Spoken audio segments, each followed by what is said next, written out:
BXB. It's in the game! So you know Insomniac Games. They're the guys behind games such as Ratchet and Clank, Spyro, Resistance, and Sunset Overdrive. And you know Game Trust. They're the development arm of the monolithic, evil video game corporation GameStop that makes you buy pre-owned games at nearly the full price of a regular game. What you don't know is together they've made a game called Song of the Deep. Now this is Insomniac's attempt at a triple indie game, I guess it's fair to say. A new IP, and well, it's being published by GameStop. And I get the impression GameStop with Game Trust are doing a lot to work on trust. Hence maybe the name Game Trust actually. I think they're trying to build up their rep, diversify their portfolio, and be more than just a retail monolith in the United States. Nothing wrong with that, and if they keep up this, that's be pretty cool.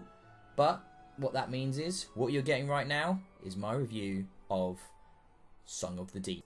In Song of the Deep, you play as a young girl called Merrin, and you're on a quest to find your father. He's a fisherman and he's sunk at the bottom of the ocean, so you're going to throw together a submarine and go on a quest to find him. It's a simple enough story conceit, and yeah, the story is whimsical, shall we say. It feels like a lullaby or a fairy tale for a young person. And yeah, it's quite charming at times. It's maybe not the most engaging thing in the world for a jaded old gamer like myself, but you know me, I play these games in the hopes of enjoying myself.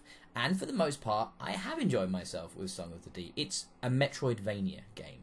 Now what that means is it's this 2D side-on sort of scroller.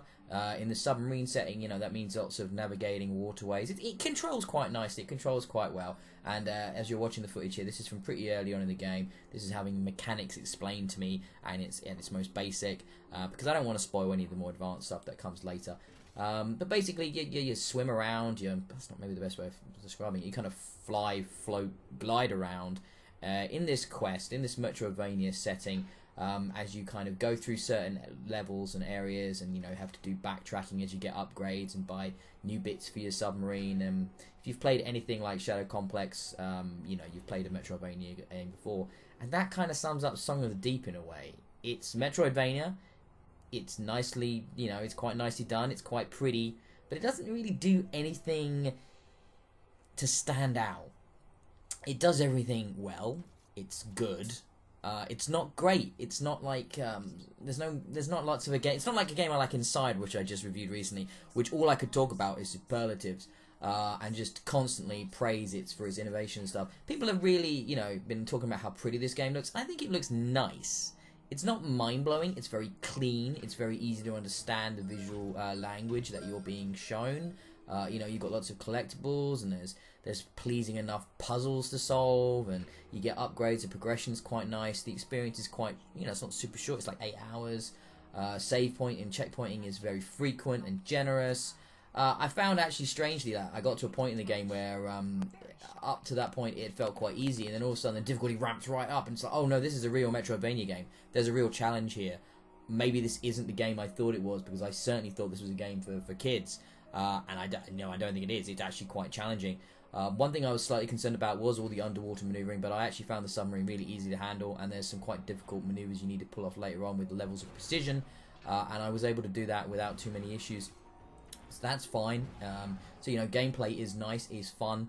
It's a pleasant experience, if a slightly slight one, when it comes to the gameplay. You see that? I just died, and I checkpointed right back really quickly, which is really pleasant and really nice, and you know, you don't spend too much time out of the game. The story's told you through narration and a few cutscenes, and everything is done, like I said earlier, in that sort of whimsical style. You know, there's not a lot more to say about Song of the Deep. It's a fine game. It's a good game. You know, it's well made, which is what you'd expect from Insomniac. It's nice to see them doing something different, and it's nice to see this Game Trust, GameStop thing, you know, putting out titles that, you know, they're going to be putting this obviously into retail, which means it's going to get a bigger audience than maybe it would just digitally. That's great. I love the indie stuff. I love to really champion it. But the problem for me is, with more indie games, most indie games take more risk. They feel more unique. This, however, just feels polished. It's a fairly basic idea with a fairly basic story done well. Whereas even when an indie game is bad, 9 times out of 10 it's shooting for something greater than what it achieves. And if it doesn't hit it, yeah, it can become a bad game, but you can still see that ambition. I'm not sure that ambition is evident in Song of the Deep. Like I said, there's not a lot there. It's done fine. It's done well. And I think perhaps 5-10 years ago, this wouldn't even be considered as an indie game. This would just be a B tier game, a little bit of a slighter game. But it doesn't really have that sense of indie-ness, which isn't that surprising considering it's made by a massive developer. So that was my review of Song of the Deep. It's available now on the consoles and the PC. Give it a go. It's got plenty of game in there. It's reasonably priced, lots of upgrades, a fun enough story, a fun enough time to be had. A solid 3 out of 5 stars. BXB. It's in the game.